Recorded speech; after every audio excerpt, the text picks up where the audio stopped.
कविता अपने माता पिता की बहुत लाडली थी। 3 बड़े भाइयों की बहन थी। कोई भी चीज़ मांगने पर उसी वक्त सामने हाजिर हो जाती। पूरे घर में रौब था उसका। पूरे परिवार और नौकरों पर राजकुमारी की तरह हुक्म चलाती थी कविता। स्कूल में भी पूरा रौब था उसका। बड़े घर की लाडली जो थी वह, ऐसे ही उसने कॉलेज में दाखिला लिया। उसके ठाट बाट बड़ी गाड़ी में आना जाना, हर दिन नया फैशन देखकर हर कोई उससे दोस्ती करना चाहता था। थोड़े ही दिनों में उसके बहुत से दोस्त बन गए। पूरे कॉलेज में उसकी अपनी ही एक पहचान थी। इन दिनों उसके घर एक रिश्ता आया। खानदानी लोग थे और पापा की पुरानी जान पहचान थी उनके साथ। कविता के साथ कोई जबरदस्ती नहीं थी, पर कविता ने फिर भी हाँ कर दी, क्योंकि वह अपने परिवार से बहुत प्यार करती थी। वह जानती थी कि वह लोग उसका अच्छा ही सोचेंगे। लड़के का नाम राज था। राज काफ़ी पढ़ा लिखा और समझदार लड़का था। ससुराल वाले भी बहुत अच्छे थे। ससुराल में कविता की जगह वैसे ही थी जैसे कि मायके में।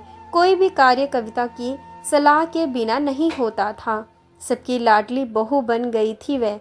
फिर उसके घर एक बेटे का जन्म हुआ। राहुल कविता को जान से प्यारा था।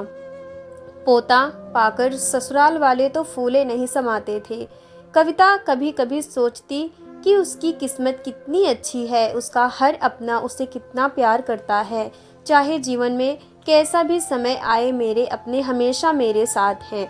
मैं कभी अकेली नहीं हो सकती। कितनी खुशकिस्मत हूँ मैं।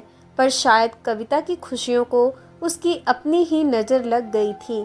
एक दिन वह मायके जाने की जिद कर बैठी। राज को बहुत काम था, लेकिन वह फिर भी उसे ले गया। रास्ते में उनकी गाड़ी अन्य गाड़ी से टकरा गई। कविता, राज और राहुल बुरी तरह से जख्मी हो गए। काफ़ी दिनों के इलाज के बाद राज और राहुल तो ठीक हो गए, लेकिन कविता पूरी तरह ठीक ना हो सकी। सर पर चोट लगने के कारण वह अपनी आंखों की रोशनी खो बैठी। अब कविता की किस्मत जैसे उल्टे पांव चलने लगी।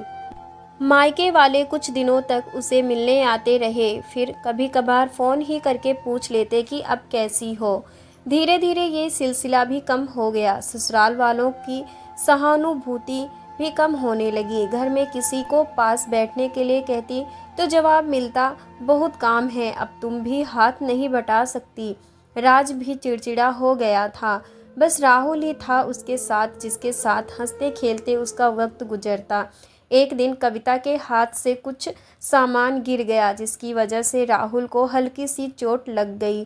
कविता के सास ससुर ने राहुल को उससे अलग कर दिया कि कहीं उसके ना देखने की वजह से बच्चे का कोई नुकसान ना हो जाए। कविता अंदर से टूट चुकी थी। एक दिन उसने सबके सामने मायके जाने की इच्छा रखी तो राज उसे तुरंत मायके छोड़ आया, जैसे कि वह भी यही चाहता था।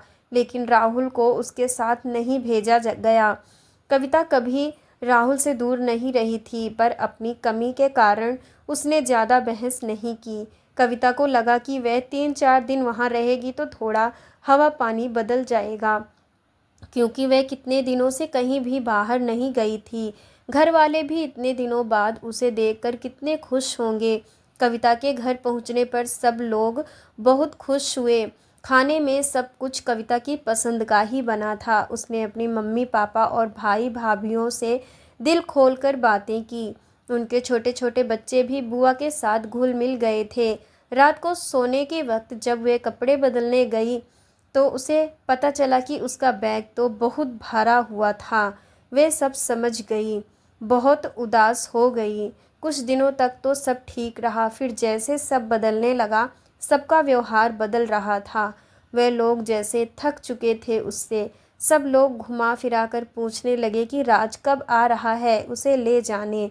वे बहाना बना देती, जबकि वह जानती थी कि उस घर में अब उसके लिए कोई जगह नहीं। कविता से चलते वक्त कुछ ना कुछ नुकसान हो जाता। थोड़ी बहुत टोका टाकी उसे सुनाई देती, वे टाल देती। एक दिन उसके हाथ से लगकर एक कीमती फूलदान टूट गया। छोटी भाभी ने बहुत हंगामा मचाया। कविता के माता पिता रोज रोज के झमेलों से तंग आ गए थे। उन्होंने राज को खुद से फ़ोन कर दिया। राज कविता को अपने घर ले गया। कविता को अपने परिवार वालों से ये उम्मीद ना थी। जिस कविता के कहे बिना घर में एक पत्ता भी नहीं हिलता था, उस घर के लिए वह अब बोझ बन चुकी थी। राज के साथ ससुराल आते वक्त वे बहुत खुश थी, क्योंकि वह अपने घर जा रही थी, अपने जिगर के टुकड़े राहुल के पास। परंतु ये खुशी भी कुछ पल की ही थी। सारा बंदोबस्त पहले ही किया हुआ था। कविता को सीधे ऊपर वाले कमरे में पहुंचा दिया गया। राहुल से दूर रहने की सख्त चेतावनी दी गई। एक काम वाली लता को उसकी जिम्मेदारी सौंपी गई, जो उसके खाने पहनने जैसी ज़रूरतों का ध्यान रखती। कविता ज़्यादातर चुप ही रहती। कभी कभी काम वाली लता से थोड़ा बतिया लेती। उसके जरिए राहुल का पता चल जाता। सबकी लाडली बेटी और बहू सबके लिए लाडली से बोझ बन चुकी थी। स्टोरी अच्छी लगी हो तो चैनल को लाइक, सब्सक्राइब एंड शेयर करना मत भूलिएगा।